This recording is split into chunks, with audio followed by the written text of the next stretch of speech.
오늘은 두려워하지만 결코 변하지 않는 사람들, 두려워하지만 결코 변하지 않는 사람들이라는 제목으로 하나님 말씀 나누도록 하겠습니다. 오늘 말씀을 나누기 전에 제가 두 가지 예화를 먼저 말씀드릴 테니까 한번 잘 들어보십시오. 한국교회 안에 처음으로 제자훈련, 각 교회마다 제자훈련 많이 하지 않습니까? 제자훈련이라는 것을 처음으로 도입을 하시고 평생 제자훈련에 매진하셨던 옥하는 목사님, 사랑의 교회 옥하는 목사님이 목회 말년과 은퇴 후에 자신의 사역에 대해서 많은 반성을 하시죠. 그 중에 하나가 2007년도 상암 월드컵 경기장에서 평양 대붕 100주년 기념대회가 있었습니다. 거기서 옥하는 목사님이 눈물을 흘리시면서 이런 고백을 하셔요. 제가 제자훈련에 미쳐서 30년 동안 이 사역에 매진을 했습니다. 그런데 한국교회가 세속화되고 타락화되는 것을 보면서 이 제자훈련 사역이 철저하게 실패했음을 깨닫게 되었습니다. 저는 성도들에게 성경의 지식은 가르쳤지만 정작 세상을 변화시키는 십자가의 삶을 살도록 인도하지는 못했습니다. 참 존경받는 목사님이 이렇게 반성한다는 건 쉽지 않죠. 목회자들이 얼굴에 침 뱉기지만 다 자기 잘난 맛에 살아가는 사람들이 목회자예요. 솔직하게 얘기해서. 근데 이렇게 자기 반성, 30년 동안 해온 사역을 반성하기는 쉽지 않은데 어찌됐건 이 사역에 실패를 했고 성경의 지식은 가르쳤지만 하나님께로 인도하지는 못했습니다. 행함이 없는 거짓 믿음을 가진 성도들을 양산했을 뿐입니다. 머리만 커지고 가슴은 차가운 종교적 기형아들을 만들고 말았습니다. 주여 이 죄인을 용서하소서. 그렇게 눈물을 흘리면서 그 많은 사람들 앞에서 고백을 했다는 것입니다. 근데 이것은 한국교회 목회자뿐만 아니라 외국 목회자 사례에서도 우리는 찾아볼 수 있죠. 미국 시카고에 위치한 윌로우 크릭 교회가 있습니다. 수만 명이 모이는 교회인데 이 교회는 구도자 중심, 그러니까 청중 중심의 예배를 드리고 각종 교회 프로그램과 양육 시스템을 돌려서 교회가 막 수만 명까지 성장한 교회입니다. 그래서 성도들을 교육시키고 양육시키면 얼마든지 더 신앙을 깊게 만들 수 있고 더 하나님을 사랑하는 사람들로 만들어낼 수 있다는 자부심을 가지고 열심히 뛰어온 교회예요. 그런데 이 교회도 2007년도에 똑같이 자기 사역에 대해서 반성을 하고 평가를 해요. 그래서 3만 명의 교인을 대상으로 3만 명이에요. 3만 명을 3년 동안 성경 공부를 계속 시킵니다. 그리고 소그룹 훈련도 시킵니다. 다양한 예배 프로그램을 제공을 합니다. 그렇게 해서 성도들이 이 3만 명의 성도들이 어떻게 달라졌는지 심층적으로 아주 세밀하게 조사를 했다는 거예요. 그러고 나서 그 결과를 그렉 호킨슨이라는 수석부 목사가 발표를 하는데 이렇게 발표를 합니다. 3년 동안 3만 명을 훈련시켰을 때 뭐라고 발표를 하냐면 우리가 실수했습니다. 우리는 사람들을 성경 공부시키고 교회에서 제공하는 훈련 프로그램을 수료하게 하면 더 예수님을 사랑하고 더 신앙이 깊어지고 더 이웃을 사랑하는 사람들로 변화될 줄 알았습니다. 그런데 조사 결과 교회에서 제공하는 이 프로그램의 횟수와 그 참여 횟수와 영적으로 성숙해지는 건 전혀 상관이 없다는 것을 우리가 발견하게 되었습니다. 우리는 사람들의 스케줄, 그러니까 성도 한 명 한 명의 스케줄을 교회 프로그램으로 빼곡히 채워서 훈련받게 하면 그들을 예수님께로 이끌 줄 알았는데 전혀 예수님께로 이끌지 못했습니다라고 자신들의 사역을 평가했다는 거예요. 그럼 이 두 가지 예화를 가지고 옥하는 목사님의 자기 반성과 윌로우 크릭 교회의 자체 사역 평가를 가지고 오늘날 우리 한국교회 안에도 얼마나 제자훈련이 왕성하게 이루어지고 있습니까? 이 사역들을 다시 한번 돌아보게 되면 다양한 프로그램들이 돌아가고 있지만 새가족 성경 공부, 제자훈련, 기초반부터 시작해서 사역자반, 또 전도훈련, 심지어 신학도 가르치는 교회도 있다고 말씀을 드렸죠. 다양한 이 사역들이 진행되고 있지만 실질적으로 그 안에 들어가면 변화가 미비하다는 거예요. 다 해보지 않았습니까? 성경 공부 다 시켜보고 다 해봤지만 실질적으로 그 안에 들어가서 들여다보면 변화가 그렇게 많지 않다라는 거예요. 여전히 예배당 안과 예배당 밖의 삶이 완전히 달라요. 교회 와서 예배 드리는 모습과 저 뒷문만 열고 나가면 그 삶 자체가 완전히 다르고 또 배운 것을 가지고 높은 자리를 탐하는 사람들도 있다는 거예요. 성경 공부를 해야 장로가 되는 거예요. 성경 공부를 해야 위원장이 되는 거예요. 성경 공부를 해야 권사가 되는 거예요. 그러니까 하기 싫은데 눈 꿈뻑거리고 하면서 어거지로 하는 사람들도 있어요. 왜요? 자리를 얻으려고. 또한 그 배운 것을 가지고 사람들을 정죄하기도 하고 믿지 않는 사람들로부터 여전히 손가락질을 당해요. 기초반, 성장반, 사역자반, 신학 강의까지 했으면 손가락질 받을 이유가 어디 있습니까? 우리 대한민국 여기 앉아 계신 분들도 마찬가지겠지만 대한민국 교회에 출석하면서 성경 공부 안 한 사람 있어요? 성경 공부를 몇 년씩 해요. 그러나 여전히 믿지 않는 사람들로부터 계속 손가락질 당하고 있더라. 무엇보다도 교육을 받지만 예수님 앞에 나아가지 못한 사람, 예수님을 인격적으로 만나지 못한 사람들이 너무나도 많다. 그러면 이런 결과들을 가지고 우리가 변화됐다고 볼 수 있습니까? 그렇게 얘기할 수 없다는 거예요. 진짜 변화라는 게 뭐예요? 제가 몇 번 말씀을 드렸지만 죄의 상징인 아담에서 생명의 상징인 예수님으로 완전히 갈아타는 게 변화예요. 완전히 그 담을 넘어서 예수 안에 정착하고 예수와 동행하는 사람이 그 사람이 변화를 경험한 사람인 줄 믿으시길 바랍니다. 그래서 사도 바울이 예수님 믿기 전에 예수 믿는 사람들을 그렇게 픽박하고 괴롭게 하고 감옥에 가뒀던 사람이 다메섹 도상에서 예수 만나죠. 여러분, 사도 바울의 예수 만남과 여러분들의 만남이 동일해야 돼요. 아니, 바울은 특별한 사람 아닙니까? 하나님이 쓰시려고 예수를 만난 거 아니에요. 물론 사도 바울은 환상 중에 임하신 다메섹 도상에 걸어갈 때 사울아 사울아 네가 어찌하여 나를 핍박하느냐라는 그 예수님을 만난 거지만 이게 오늘날 와서 저와 우리 성도님들의 심령 안에서 이루어지는 거예요. 그러면 방식은 다르지만 믿음의 고백은 사도 바울과 똑같은 고백을 하게 될 줄 믿습니다. 그래서 사도 바울이 예수님을 만난 것처럼 예수님을 만나야 되는데 사도 바울이 그렇게 예수님을 만나고 나서 예수를 핍박했던 사람이 예수를 이제는 증거하는 사람이 되었다는 거예요. 그게 실제적인 변화죠. 그리고 평생을 돈만 밝혔던 삭개오가 감람나무 아래에서 예수님을 만나고 난 뒤에 자신의 소유를 다 팔아서 가난한 사람들에게 나눠주고 속여서 빼앗은 것이 있다면 4배를 갚겠다고 이야기를 하죠. 그 실질적인 변화가 예수 안에서 일어나야 된다는 거예요. 나 예수 믿는 사람이다. 나 예수를 믿는다. 나 예수를 안다. 라고 백날 고백을 해도 삶이 변화되지 아니하면 그 예수 믿는 사람이라고 볼 수 없다라는 거예요. 또 십자가를 구원받은 강도를 보십시오. 예수님이 십자가에 못 박히실 때 양쪽의 강도가 십자가에 못 박히죠. 그때 한쪽 편에 있는 강도가 예수님을 구주로 영접하게 됩니다. 그래서 예수님께 뭐라고 고백을 합니까? 예수여, 당신의 나라에 임하실 때, 당신의 나라에 임하실 때 나를 좀 기억해 달라고. 이거는 예수를 하나님의 아들로 인정하고 메시아로 인정하고 예수와 함께 하나님의 나라에 들어가고 싶다고 고백을 한 거예요. 그때 예수님이 뭐라고 이야기합니까? 오늘 네가 나와 함께 낙원에 있으리라. 이게 변화죠. 내가 예수 믿는 사람이에요 라고 이야기하는 게 변화가 아니라 정말 예수와 함께 하나님의 나라에 들어갈 수 있는 사람이 진정한 변화인 줄 믿으시길 바랍니다. 이 강도 보십시오. 교회 다닌 적 있습니까? 프로그램 받은 적 있어요? 뭐 성경 공부 수료한 적 있습니까? 그렇지 않다라는 거예요. 그냥 십자가상에서 예수님 만나고 거기서 예수님께 고백하고 예수님과 함께 낙원에 이르는 하나님의 자녀가 되었다라는 거예요. 이런 변화가 실질적으로 교회 안에서 이루어져야 된다. 그러나 오늘날 한국 교회 안에서 많은 교회, 정말 무슨 교회가 막 무슨 프로그램을 위해서 존재하는 것 마냥 엄청난 프로그램들이 많아요. 그냥 지금도 만들어지고 있어요. 계속 만들어집니다. 그렇게 프로그램들이 많이 만들어지고 많은 것들을 수요하고 있지만 변화 없더라. 여전하더라. 교회에서 예배 드리는 모습과 저 뒷문만 열고 나가면 완전히 다르더라. 계속해서 믿지 않는 사람들에게 손가락질 받고 있더라. 그게 무슨 변화겠는가? 변화가 아니다. 만약에 실제로 저와 우리 성도님들이 제자 훈련 받고 뭐 해서 변화가 되었습니다. 그렇게 변화가 되었다고 하면 최소한 이런 역사는 일어나야 돼요. 과테말라의 알몰롱가라는 도시가 있습니다.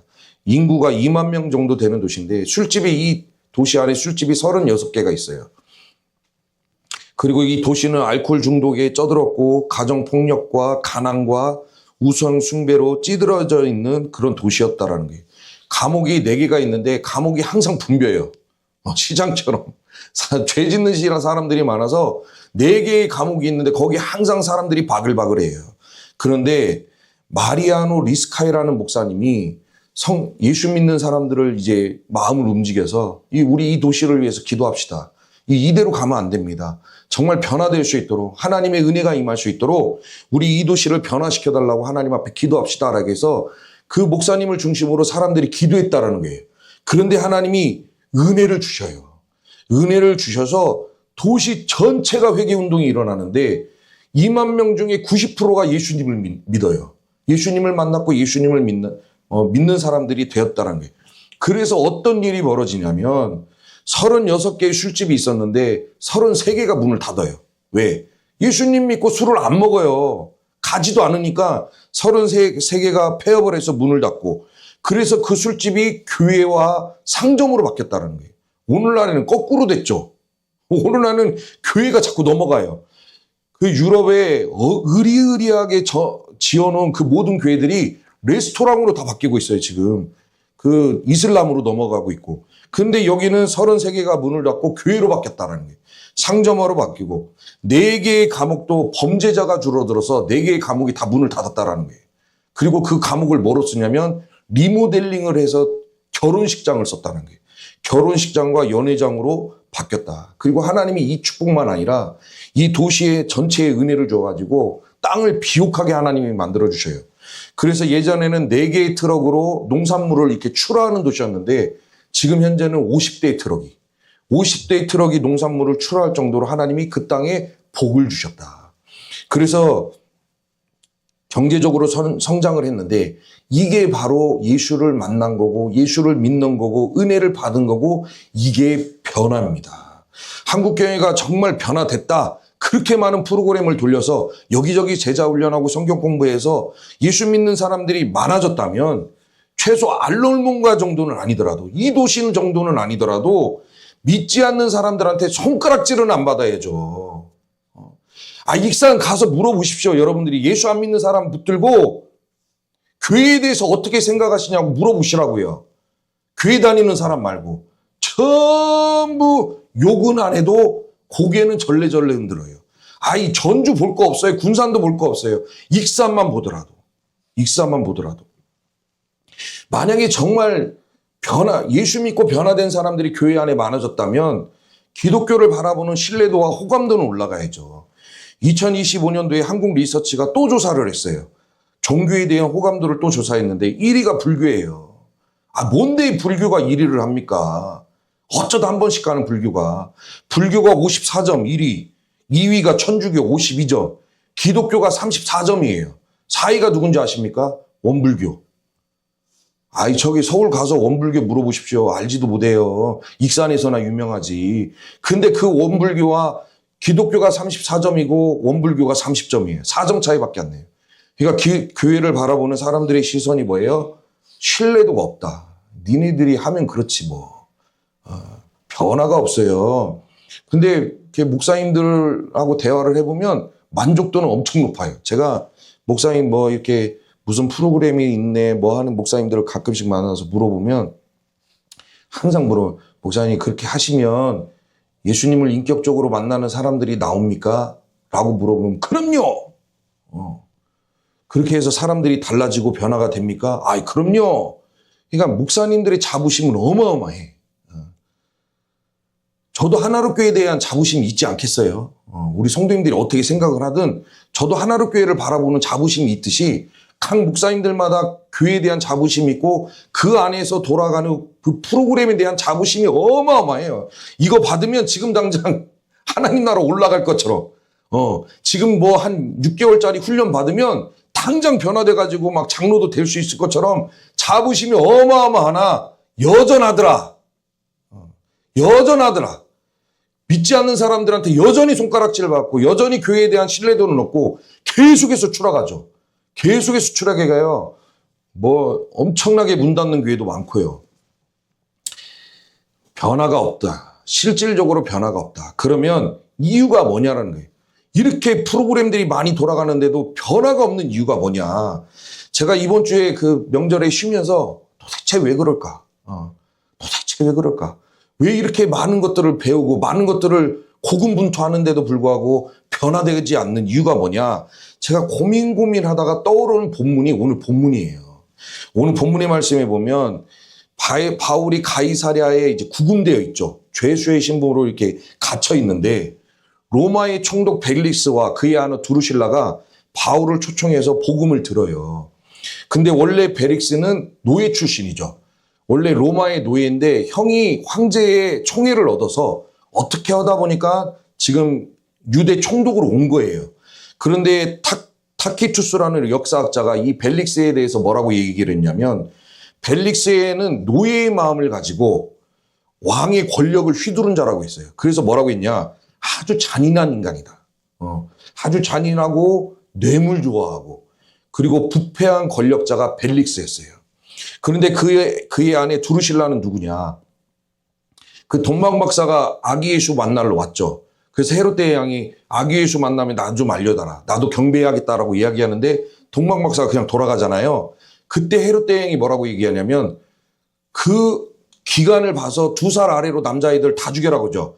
그게 증손녀예요. 이 두루실라가. 그리고 사도 야고보를 죽인 아그리빠 대왕의 딸이에요. 그러니까 보통 가문의 여성이 아니야. 끼리끼리 만난다는 얘기도 있죠. 둘이 만나서 이게 바울이 복음을 전하는데 바울이 이 대단한 사람들 앞에 놓고 그냥 이렇게 살살살살 복음 증거하지 않았다는 거예요. 아이고 벨릭스 황제요. 이렇게 예수님 믿으셔야죠.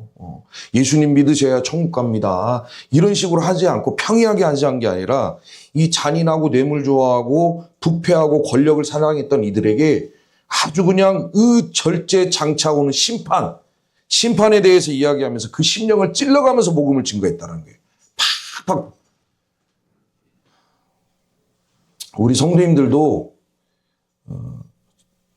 이렇게 유순한 설교에 길들어지지 마시고 의와 절제와 심판에 대해서 이야기하는 설교에 강한 심령을 가지는 우리 성도님들이 되시기를 소망합니다. 그래야 누구를 모시고 와서 예를 들어서 우리가 좀 커져가서 나중에 부흥회 하면 어떤 목사님을 모시고 설교 드릴지 모르죠. 근데 목사님, 유하게 설교하는 목사님도 있지만 내리 꽂는 목사님들이 있어요. 그러면 연단이 돼서 막 내리 꽂아도 심령이 강해서 아멘 해야지. 막 어떤 목사님은 유하게 설교하니까 아이고 저 목사님 왜 이렇게 새님처럼 이쁘장하게 생겨가지고 저렇게 말도 곱상하게 하고 아이고 아멘 그러지만 마시고 그러면 또 때리는 목사님은 막 시험 들어가지고 저 양반은 왜 이렇게 내 심령을 때려대냐고 그렇게만 하지 마시고 우리 하나로교회 성도님들은 심령이 강해져서 때리든 유순하든 아멘으로 받는 하나님의 거룩한 백성들이 되기를 소망합니다. 어찌됐건 이 바울이 막 이 부패한 권력자를 막 때리면서 설교를 했다라는 거예요. 그때 반응 보십시오. 이 두 사람의 반응이 제가 볼 땐 여기예요. 바울이 의와 절제와 장차오는 심판을 강론하니 벨릭스가 두려워하여. 첫 번째 봅시다. 뭐예요? 두려워했다. 이게 지금 말씀으로 타격을 받은 거예요. 벨릭스가 복음을 들을 때 담담하게 들은 것이 아니라 마음의 찔림을 받아요. 말씀을 듣고 찔림을 받기도 하고 말씀을 듣고 몽글몽글 하기도 하고 말씀을 듣고 고개가 끄덕일 정도로 수긍하는 부분도 있었다라는 거예요. 그렇게 해서 말씀의 반응을 보이죠. 그 다음에 대답하되 지금은 가라. 두렵지만 말씀이 몽골몽골해지지만 결단이 안 서. 가. 다음에 들어보자 해서 가라. 내가 틈이 있으면 너를 부르리라 하고 동시에 또 바울에게서 돈을 받을까 바라는 거로 더 자주 불러 이야기하더라. 이게 뭐예요? 자, 말씀을 듣고 몽골몽골하고 또 찔림을 받기도 해요. 근데 그게 한 번만 그런 게 아니에요. 자주 불러 이야기해요. 뭐예요? 기초반도 하고 이게 긴 게 제가 이게 설교를 우리가 쭉 이렇게 접목을 시키면 이 벨릭스와 두루실라가 기초반만 받은 게 아니에요. 믿음을 주소서만 받은 게 아니고 또 불러서 성장반도 받고 또 불러서 사역자반도 받고 그것도 부족해서 또 불러서 신학도 한번 들어보고 그걸 2년간 자주 불러서 복음을 들었더라. 그런데 그 와중에 벨릭스 마음에 있던 마음이 뭐예요? 동시에 빨간색 글씨 바울에게 돈을 받을까? 이게 뭐예요? 바울이 지금 구금되어 있으니까 바울이 혹시나 이렇게 자주 불러서 복음을 듣다 보면 아유 내 형편 좀 잘 좀 봐주세요 하면서 돈이나 이렇게 찔러주지 않을까? 그걸 기대하고 있었다는 거예요. 자 보십시오. 벨릭스가 말씀을 들었을 때 두려워했고 벨릭스가 자주 불러서 복음도 들었고 그 마음에 또 음흉한 생각도 있었지만 요걸 그대로 이제 한국교회에 적용을 시켜보면 저는 벨릭스와 두루실라가 한국교회 성도와 같다고 봐요. 왜요? 교회에 와서 말씀을 배우는데 한 번 배우는 게 아니라 자주 배워요. 아니 지금까지 들은 설교가 어디고 지금까지 넘긴 책장이 얼마나 많습니까? 제자훈련이고 뭐고 저와 우리 성도님들이 아니 저도 배우기도 했고 숱하게 가르쳐보기도 했고 가르치면 뭐예요? 제가 항상 이게 성경 공부할 때 절대로 저한테 있는 속에 있는 말씀 하시면 안 돼요. 제가 첫 시간부터 해요. 뭐 제 안에 예수가 없는 것 같아요. 이런 말 하지 마세요. 제가 그거 들으면 괜히 판단하고 저도 속상해지니까 하지 마세요. 그럼 막 제자훈련 하다 보면 목사님 제 안에는 예수가 없는 것 같아요. 나올 수밖에 없지. 물론 제가 몰아세우는 부분도 있겠지만은 어찌됐건 교회 와서 말씀을 배우고 한 번만 배운 게 아니에요. 기초반도 배우고 성장반도 배우고 사역반도 배우고 신학도 교회 안에서 다 배워요. 그리고 그 말씀을 배울 때 뭐예요? 벨릭스처럼 두려운 것도 있어요. 말씀을 듣다 보니까 어찌 때는 두려워. 그 말씀을 듣다 보니까 어찌 때는 몽글몽글해요. 말씀을 듣다 보니까 어찌 때는 또 고개가 끄덕여질 정도로 수긍이 되기도 합니다. 그런데 다른 한편으로는 뭐예요? 배워야 하니까 배워요. 왜? 이걸 배워야 아까도 말씀드렸지만 배워야 집사시켜준대. 교회가 노골적으로 얘기를 해요. 이걸 통과해야 권사가 됩니다. 이걸 통과해야 장로가 됩니다. 이거를 통과해야 리더가 됩니다. 이거 통과 안 하면 리더 못 됩니다. 그러니까 막 이를 악물고 졸린 눈을 비벼가면서 무슨 말인지도 모르는데 아멘 하면서 말씀을 배워요. 그런데 변화가 없어요. 벨릭스와 두루실라가 딱 거기에서 멈춰 있는 것처럼 오늘 한국교회도 어마어마하게 제자훈련과 성경 공부가 돌아가고 있지만 딱 거기서 멈춰서 다음 단계로 넘어가질 않아요. 다음 단계가 뭡니까? 예수 사랑합니다. 사랑한다고 예수님 고백하세요. 라고 옆구리 찔러서 고백하는 게 아니라 본인이 집에 앉아 있는데 잘라고 누웠는데 입에서 툭 튀어나오는 거예요. 예수 사랑합니다. 예수 없이는 제가 살 수가 없습니다. 예수님 저와 동행해 주세요. 라는 고백이 본인 스스로가 나오는 거. 거기까지 넘어가야 되는데 말씀을 듣고 찔림받고 뭉글뭉글하고 고개도 끄덕끄덕하고 자주 듣는데 그 단계까지 안 넘어가요. 이 벨릭스가 나중에 어떻게 해요? 2년 돼서 사고 쳐가지고 누구랑 바꿔요. 또 유대 총독을 바꿔. 그럼에도 불구하고 어떻게 해요? 계속해서 유대인들의 환심을 사기 위해 바울을 구류하여 두더라. 감옥에 가둬놨다는 거예요. 그러니까 뭐예요? 달라진 게 없어요. 2년 동안 자주 불러다가 성경 공부했지만 달라진 게 아무것도 없어요. 오늘날 한국교회도 마찬가지다. 달라진 게 없더라. 제가 이렇게 얘기를 하면 저에 대해서 틀렸다고 할 수 있습니까? 저는 틀렸다고 보질 않아요. 배워보기도 했고 시켜보기도 했고 한국교회를 지금 보기도 했지만 여러분 생각해 보세요. 아니에요. 우리 교회는 제자훈련 10,000명 있는 교회가 제자훈련 시키면 사람들이 변화됩니다. 생각해 보세요. 10,000명 중에 100명 안 나오겠어요? 10,000명 중에 100명만 간증을 해도 뭔가 있어 보여.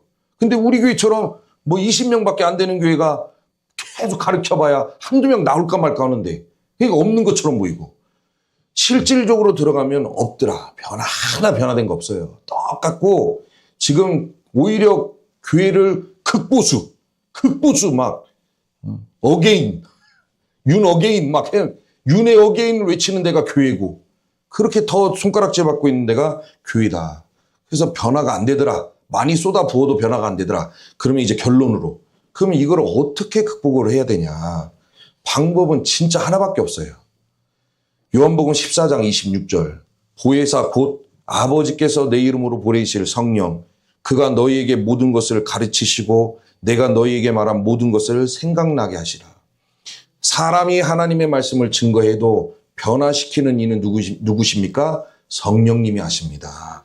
그래서 각 교회마다 성령의 충만한 역사가 일어나서 그 사람이 말씀을 배울 때마다 성령님이 그 말씀 가지고 그 심령 안에 들어가는 방법밖에 없어요. 만물보다 부패한 게 인간의 마음이에요. 제 마음, 우리 성도님들의 마음, 이 마음보다 이 세상에서 부패한 게 없다. 이건 하나님이 인정하신 거예요. 야, 인간의 너희들의 마음이 가장 이 세상에서 부패하다. 그런데 이 마음이 항상 우리를 뭘로 만듭니까? 교만한 자로 만들어요.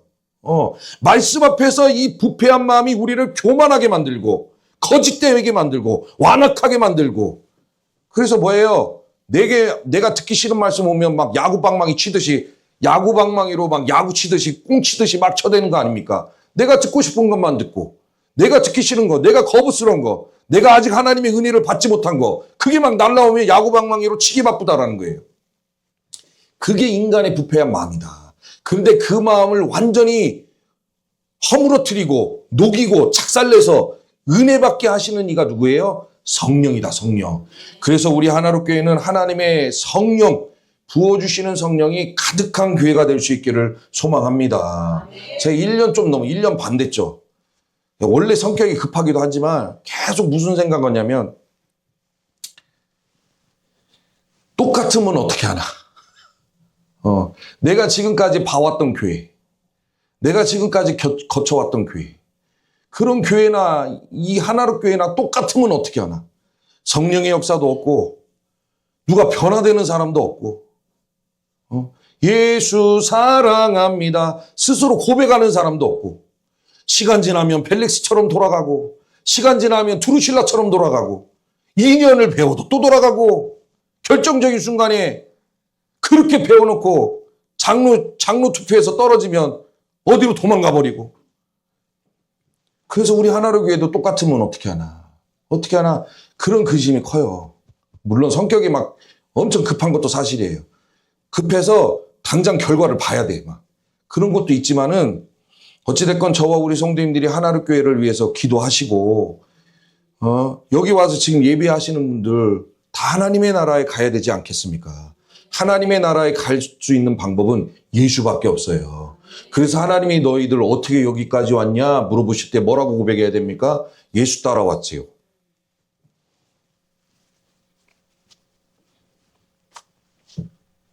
나는 이 자리에 계신 이 하나로 교회 와서 예배하는 모든 성도님들이 예수 따라왔지요 라고 하나님 앞에 고백할 수 있는 은혜가 있기를 소망합니다. 그렇게 하기 위해서는 성령밖에 없더라. 그래서 우리 성도님들하고 저하고 이게 콩나물 시루의 물붓기예요. 금이 기도회든 개인 기도든 콩나물 시루의 물붓기. 달라질 것도 없고 변화될 것도 없지만 콩나물 시루에 뭐 변화가 있습니까? 일단 물 붓죠. 콩나물에다가. 붓다 보면 나중에 어떻게 한 보름 뒤에 가보니까 어디 밑에 막 뿌리가 자라있죠. 기도도 콩나물 시루의 물붓기가 똑같다. 계속 하나님 하나로 교회의 성령이 충만하게 하소서. 충만하게 하소서 해서 5년 뒤에 응답받으면 돼요. 지금은 미비하고 아무것도 안 보이고 별거 없어 보이지만 계속 기도해가지고 5년 뒤에 응답받아서 우리 고모 딸, 첫째 딸, 아니 그냥 길거리 방황하면서 훌쩍거리고 걸어가다가 교회에서 찬송가 소리가 들리니까 그냥 발걸음이 그 교회로 따라 들어갔고 맨 뒷자리에 앉아서 예배 끝날 때까지 울고 나왔대잖아요. 그게 뭐예요? 변화다. 예수가 그 중심을 사로잡았더라. 지금도 주일날 TV 안 봅니까? 지금도 주일날 TV 안 봐요. 왜요? 하나님의 영광을 위해 산다고. 아들들 맨날 핸드폰 게임만 하지. 저희 이모 뭐예요? 이모예요? 뭐 누구예요? 고모예요? 현정이 누나가 고모? 너희들 고모는 저쪽 고모는 당고모인가? 고모는 주일날 TV도 안 봐. 그럼 아빠는요? 내가 할 말이 없네. 그럼 아빠는요? 뭐. 말씀을 정리하도록 하겠습니다. 콩나물 시루의 물 붓기.